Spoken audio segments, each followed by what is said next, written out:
नवीन एका ब्लॉगमध्ये तुमचं सर्वांचं स्वागत करते। कशा आहात? मजेतच असायला पाहिजे।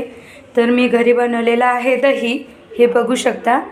तर एवढं दही आहे, हे अर्धा लिटर, थोडं जास्त आहे। मी आजच शॉर्ट व्हिडिओ अपलोड केलेला आहे। तर बघू शकता तुम्ही, मातीच्या भांड्यात दही लावलेलं आहे। पण ते काय झालं, मी दही काढून ठेवलं आणि हे घासता घासता मातीचं भांडं फुटलं। तर असं तो काही विषय नाही। तर आज आपण बनवणार आहोत घरगुती पद्धतीने छान असं श्रीखंड। ते एक रुमाल घ्यायचा, बघा मी रुमाल घेतलेला आहे, आणि दही या रुमालमध्ये काढून घ्यायचं। तर दही काढून घेतलेलं आहे रुमालमध्ये, आणि छान असं घरचं दही आहे, त्याच्यामुळे जास्त आंबट नाही आहे, मीडियम केलेलं आहे। म्हणजे मी काल लावलेलं, काल दिवसभर रात्रभर म्हणजे कालच्या आदल्या दिवशी लावलं, रात्रभर लावलेलं होतं। काल दिवसभर फ्रीजमध्ये ठेवलं, आज पण दिवसभर फ्रीजमध्येच होतं।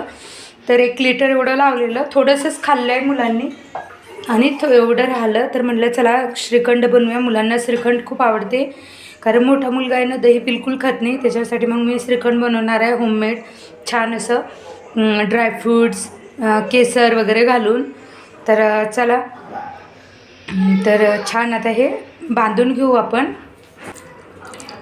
तर बघू शकता, असं थोडंसं प्रेस करून यातलं पाणी काढून घ्यायचं, जेवढं होईल तेवढं, निघेल तेवढं, आणि याला आहे ना 7-8 तास छान असं बांधून ठेवायचं। रुमाल फाटल्यामुळे दही उडलं थोडं। तर यातलं जेवढं होईल तेवढं छान असं पाणी काढून घ्यायचं। तर असं नळाला बांधून ठेवायचं, हे बघा। तर त्यातून पाणी जर येते, बघू शकता। तर 7-8 तास असं बांधून ठेवायचं, कमीत कमी 4-5 तास तरी बांधायचं, जेणेकरून त्यातलं छान असं पाणी निघून जाईल। नाहीतर मग तुम्ही चाळणीत ठेवून त्याच्यावर वजन जरी ठेवलं तरी त्यातलं पाणी निघून जाते। तर मी बांधूनच ठेवणार आहे, मला उद्या सकाळी बनवायचं आहे। तर छान असं बांधून ठेवलेलं आहे। तर चला मग उद्या सकाळी दाखवते तुम्हाला श्रीखंड बनवण्याची पूर्ण पद्धत। बरं, असंच ठेवलेलं दही, आणि त्यातलं पाणी निघालेलं। तर 12 तास ठेवले मी, तुम्ही 8-9 तास पण ठेवू शकता। तर आता छान आपलं दहीच हे राहिलेलं आहे। तर बघा, इथलं सगळं पाणी निघालेलं आहे। चला आता काढून बघते, आणि असं बांधून ठेवायचं, 7-8 तास ठेवलं तरी चालेल। मी आता 12 तास ठेवलं, रात्री बांधून ठेवलं।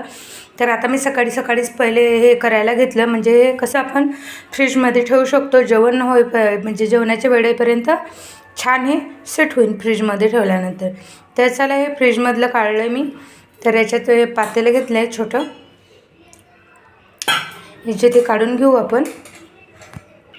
तर बघू शकता, छान असं निघालेलं आहे, आणि याच्यासाठी मी काय काय घेतले साहित्य ते पण दाखवते।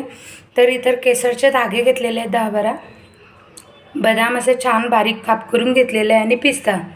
तर बदाम, पिस्ता, केसर आपण मिक्स असं श्रीखंड बनवणार आहे। आणि यामध्ये मी घरीच बनवलेली पिठी साखर, तर साखरला मिक्सरमध्ये ग्राइंड करून ही पिठी साखर बनवलेली आहे। तर जेवढी लागेल तेवढी आपण टाकायची। तर चला, यांनी मी छान याला फेटून घेते, असं छान असं फेटायचं आहे आपल्याला, जोपर्यंत छान असं चोपडं एकजीव होत नाही ना, तोपर्यंत आपल्याला यांना मिक्स करायचं आहे। तर चला मिक्स करते मी। तर बघू शकता, 1 मिनटं झालं आहे, छान आपलं फेटून झालं आहे, हे बघा। जास्त वेळ नाही लागत, मिक्सरला टाकलं ना तर याला पाणी हे होते, म्हणून मग असं हातानेच फेटायचं। तर बघा, छान झालं आहे। आता यामध्ये आपण ॲड करणार आहोत केसरचे धागे,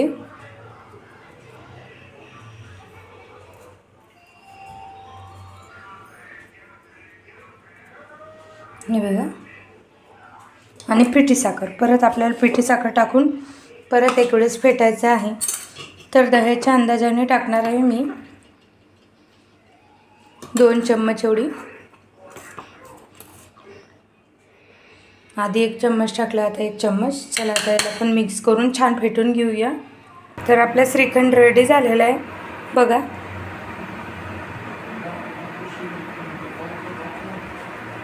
छान असं क्रीमी झालेलं आहे, आणि असं झालं म्हणजे रेडी झालं आहे।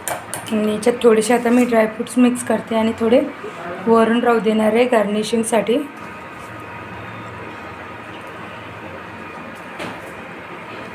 आणि याला परत एक वेळेस मिक्स करून घेते. तर बघू शकता आपलं होममेड श्रीखंड आपलं रेडी आहे.